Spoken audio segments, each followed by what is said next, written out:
हाँ भाई, 10th class के छात्र और छात्राओं कैसे हो। स्वागत है आपका अपने यूट्यूब चैनल टारगेट परीक्षा जगत में।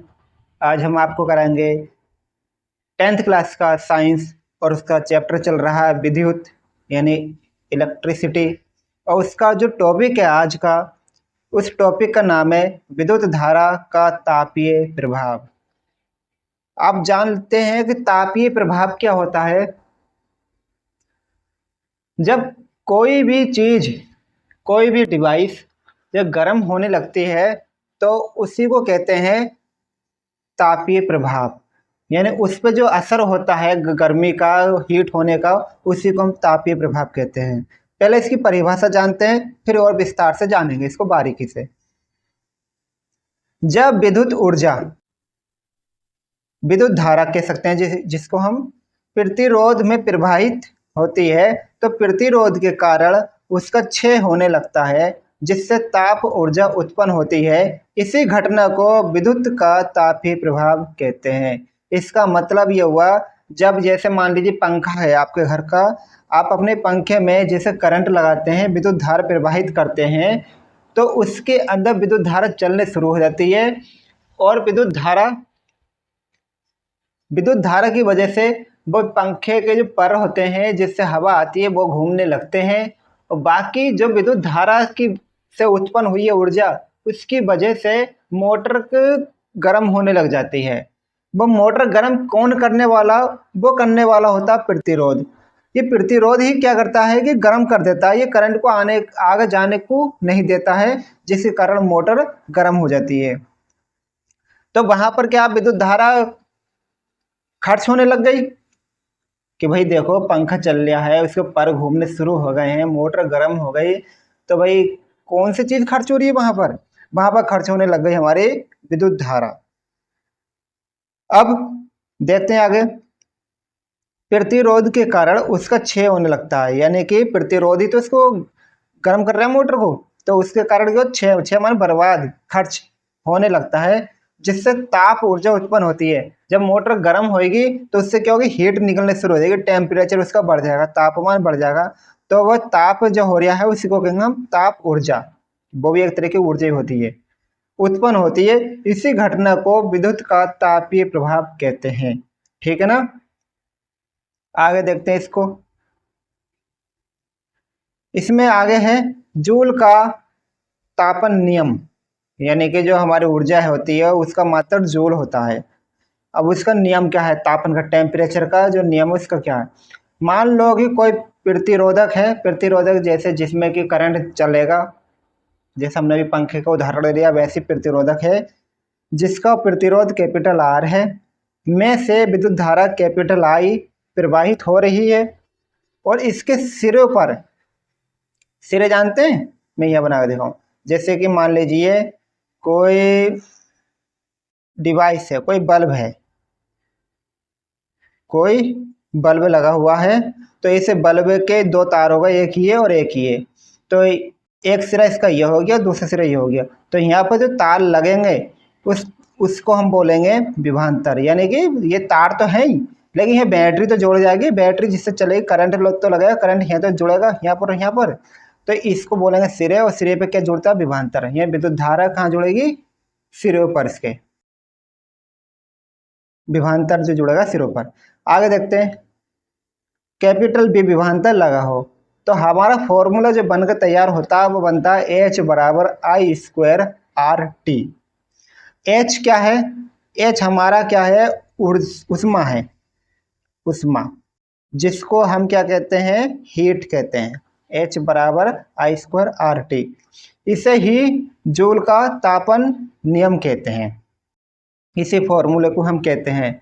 ये हमने थ्योरी समझ ली और इसका फॉर्मूला समझ लिया। अब इसको बनाते हैं कि बना कैसे, तो बनाना स्टार्ट करते हैं, निगमन करते हैं हम इसका। ठीक है ना, निगमन शुरू करते हैं। लिखेंगे हम जानते हैं, हम जानते हैं।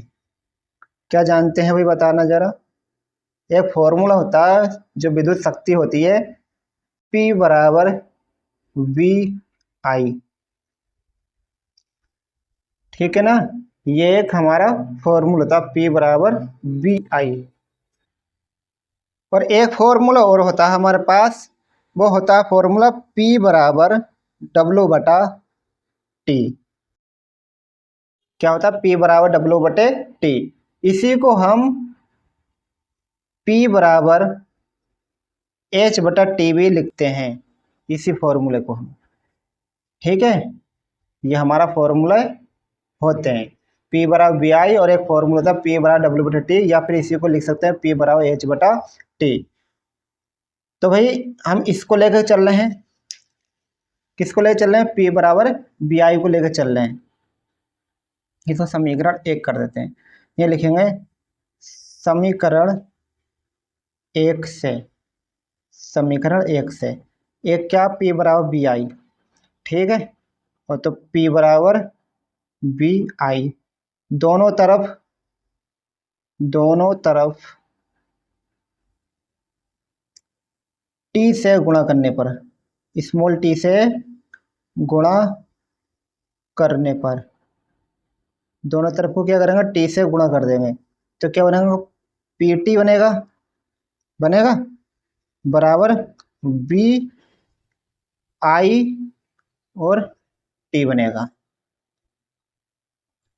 अच्छा, दिखना रहा जब से, चलो अब दिखने लगा। क्या बनेगा? PT बराबर BIT। हमने क्या करा? P बराबर BI में दोनों तरफ T से गुणा करती, T से इधर, T से इधर, तो T इधर भी आ गया, T इधर भी आ चुका। पर क्यों करिए? अब इधर देखिए, ये दिख रहा है ना, इसके नीचे अगर हम 1 मान लें तो ये बनेगा PT बराबर H, बनेगा ये फॉर्मूला PT बराबर H, यानी H बराबर PT। तो PT की जगह क्या लगा दोगे? यहाँ पर H लगा दोगे, बराबर में VIT लग चुका। अब फिर लिखेगा हम जानते हैं, अब किससे क्या जानते हो तुम?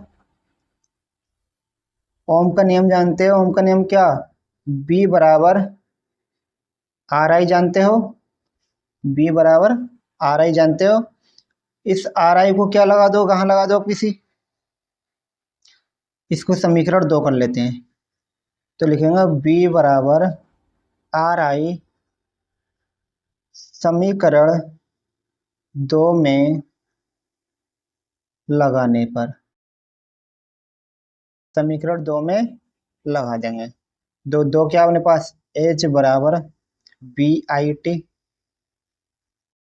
B की जगह क्या लगा दो? RI गुणा IT। तो ये क्या बनेगा? डबल I हो चुका है, I² RT किसके बराबर हो जाएगा? H के बराबर हो जाएगा। ये फॉर्मूला हमें सिद्ध करना था, यही फॉर्मूला हमारे पास आ चुका है, देख लीजिए।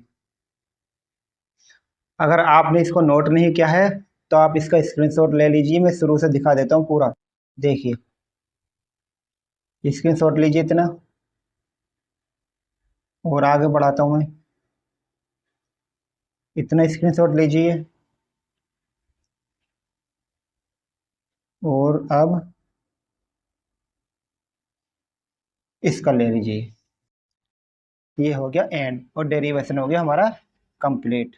ठीक है, बस आज के वीडियो में इतना ही। मिलते हैं कल को नए टॉपिक के साथ, तब तक की तैयारी करिए अपने मजबूती के साथ। धन्यवाद।